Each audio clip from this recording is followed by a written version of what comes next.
வணக்கம். நம்ம இன்றைக்கி நெல்லிக்காய் சாதம் தான் செய்ய போகிறோம். அதுக்கு ஒரு 6 நெல்லிக்காய், 3 பச்சை மிளகாய், இவ்வளோ இஞ்சி எடுத்துக்கிறோம். இது எல்லாத்தையும் பொடி பொடியாக நறுக்கி மிக்சியில் போட்டு அரைச்சி எடுத்துகிட்டு வந்துக்க போகிறோம்.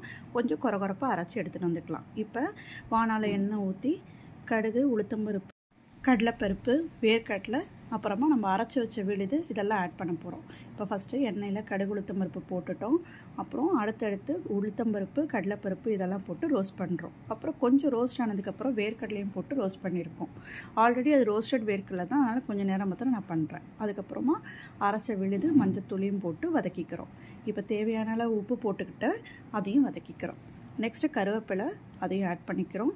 நெக்ஸ்ட்டு ஒரு 1/4 ஸ்பூன் பெருங்காயத்தூளை போட்டு நல்லா வதக்கிப்போம். அவ்வளோதான், நம்மளோட நெல்லிக்காய் மிக்ஸ் ரெடி. இதை ஆற வச்ச சாதத்தில் ஆட் பண்ணி நல்லா கலந்துக்க போகிறோம். லாஸ்ட்டாக ஒரு ஸ்பூன் நெய்யும் கொத்தமல்லியும் ஆட் பண்ணால் நம்மளோட நெல்லிக்காய் சாதம் ரெடி. இதை பொட்டேட்டோ ஃப்ரீயோட ட்ரை பண்ணி பாருங்கள், சூப்பராக இருக்கும். தேங்க்ஸ் ஃபார் வாட்சிங்.